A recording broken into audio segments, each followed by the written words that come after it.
organized group of police officers that come out today.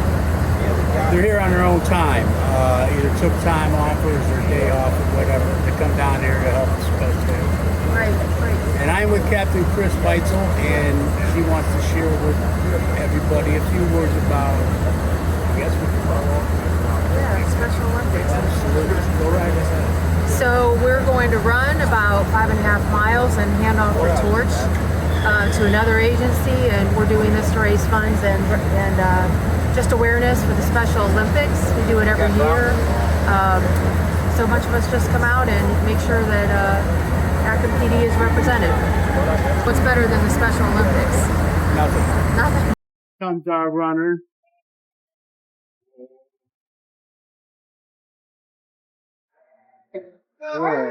Police vehicles of all kinds, bicycle unit, traffic enforcement guys. Beautiful scene. All right, welcome everybody back to Police Are Good People 2, episode 5. We're out here at our lovely police lodge with the wonderful lake behind us. We're delighted to have recently retired Officer Steve Snyder joining us today. Mike, you knew Steve from way back when, correct? I knew Steve from day one when he came on the police department. Came to midnight shift. I was a sergeant there on midnights, and Steve was assigned to that shift. Guy was a great police officer, great detective. Never had any problems. A guy you could always count on for doing the right thing, and I appreciated that as a supervisor very much. And Steve's got a story about calling you on many years ago, right? Yeah. So these two came up to me and they were inquiring if I had any stories that were impactful in my life or in my career, and immediately a story from about 30 years ago came to mind that I shared with them, and they asked me to share with you guys. I was on midnight shift, and as Mike said, he was one of our sergeants, and it was about 5:30, 6 o'clock in the morning.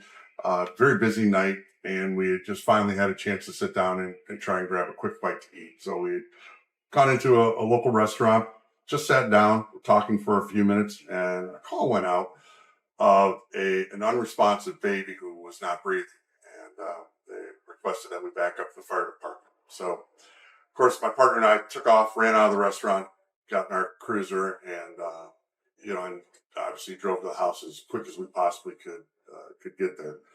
I got out of the car. I was driving. The grandfather of the baby was on the front lawn screaming, "He's over here, he's over here," and pointing to the house, directing us into the house. My partner and I ran into the house. I remember the front door was open, and grandmother was actually standing in the baby's room screaming, "Over here, over here." Went in the room. Baby was on the bed, not breathing, no pulse. So I cleared off the dresser, put the baby up on the dresser, and I started doing CPR with the baby, or on the baby. With my partner was cheering me on, saying, "Come on, you can do it, you can do it. Keep going." And it seemed like hours went by before the fire department showed up, but I'm quite sure it was just a matter of a minute or so, and they were there. They took over. They assessed the baby real quick, scooped the baby up, and away they went to our local children's hospital. So the grandparents went with the EMS. We went and secured the house for them, and then we went to Children's Hospital as well to finish up the call and see what happened. And we were all standing in the waiting room. The family was there. Several more family members had joined, the grandmother and grandfather. And I was with my partner standing in another part of the waiting room. And the emergency room doctor came out and informed the family that the baby didn't make it, which of course was obviously devastating for the whole family. I was able to hear that happen when he gave the news, and my heart just broke. And I got pretty tore up over it all, and I got emotional over it because obviously that's not the outcome anybody wants. And So I was pretty emotional, pretty upset. My partner was saying, "Hey, we did all we could do," and he is true, or he is correct. We got there as quick as we could. We did CPR exactly as we were taught. There was nothing more we could do, and I understand that, but it didn't make it easier.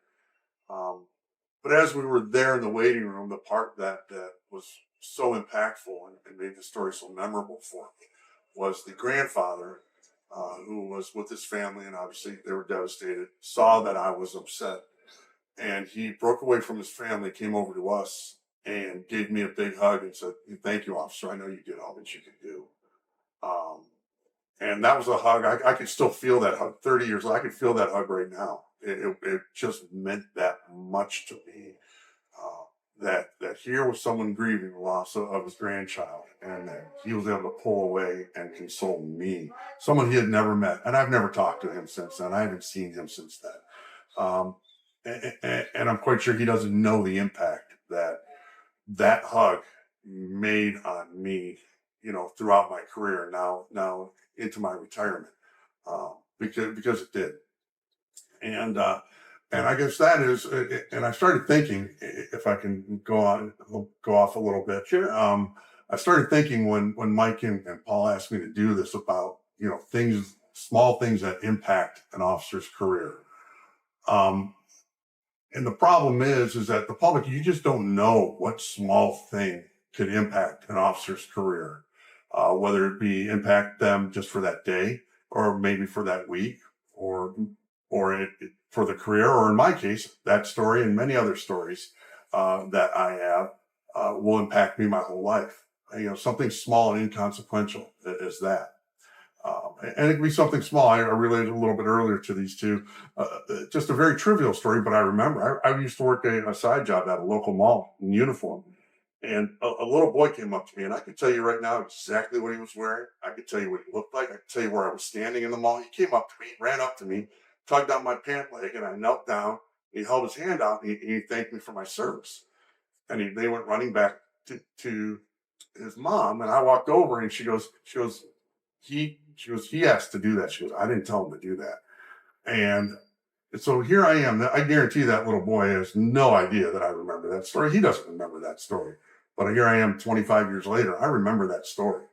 And so I guess my takeaway is that you really, really, really don't know what small little thing you can do or say that can be a much larger gesture than it looks like on the surface for any first responder. So I ask that you maybe keep that in mind. Yes, we all know when we took this job that, what we were getting into, or so we thought. And people say that all the time. And I'm here to tell you, it's not true. You can watch all the TV shows you want. You can read all the books you want. You can have a criminal justice degree. It doesn't matter. Until you do this job, you have no idea really what all is involved in this job. And so, yes, we did sign up for the job, but it's a job you signed up for that, despite your best efforts, you have no idea really how it's going to impact you. We have, myself and Mike and Paul and hundreds of thousands of other first responders have stories that we will keep with us for the rest of our lives, right? You said a retirement gift. It is. The stories are a retirement gift. I tell people the stories are, even though I'm no longer on the job, I've been retired a year now. Your stories are the retirement gift that you didn't ask for. You're going to have them forever. And unfortunately, some of those are nightmares, and you have to deal with those. And the key is to do everything you can to mitigate or lessen the nightmares and make the stories, if not at least good stories, at least impactful stories. Like, obviously, this baby that didn't make it, I could sit here and I could wonder, where would that baby be now? That baby would be 34 years old-ish or so, 32 years old.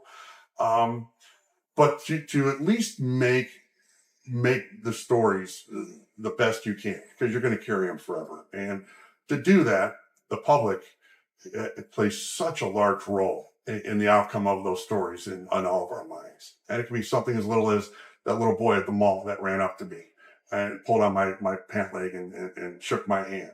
Or it could be, this grandfather. I could tell dozens and dozens of stories. and every law enforcement officer, every first responder can. So believe me, this is a partnership between you guys and us, and you know, our uniform. There's nothing magical about it. This. Isn't Marvel comics, right? This isn't Superman's cape. It's a polyester uniform and a tin badge. There's nothing magical about it. We're the exact same. We just want to make a difference in your lives, and hopefully, you know, you guys can make a difference in our lives as well.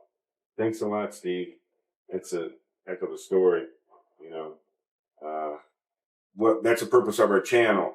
These are things that you might not have an opportunity to be exposed to. That's why we invite officers in to share these stories with you, so you can see. When Steve tells that story, I think of the baseball player in major leagues. I go to the ball games and I get there hours early and I watch them warming up. They're stretching, taking batting practice, hours and hours and hours early, because they know at 1 p.m. first pitch is, so they'll be prepared. In this job, they were sitting down to have a quick bite to eat at the end of a graveyard shift and cast right in. It can go from 0 to fast, very fast. And you're in that position. There is no game time. Every minute on shift can be a game time. So it's something that for the public to consider. And that's why we do this channel for you. Mike, you got anything to add? Yeah, I was going to say, you know, even though people say, well, you knew what you signed up for. Well, you knew, but you didn't know. You couldn't know because you'd never done it before. And it's saying, like with Steve and his partner, when they came into work that night, the last thing in the world they were thinking about was we may have an unresponsive 9-month-old baby. That's not the way it goes. They're going to come at you left, right, center, and you got to handle it. You got to turn it off, turn it back on in a split second. And that's one thing it's hard for people to realize, because it is one of those jobs that you don't really know what a police officer does until you yourself are out with a police officer. So Steve, that's one of the most impactful stories I've heard. And we appreciate you sharing that. Appreciate it, Steve. With us. Yes. So that will conclude episode 5.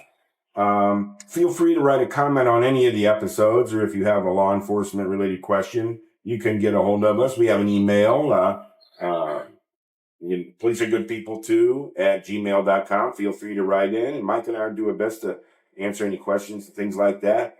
Hopefully you enjoy these videos, and we'll see you on the next one.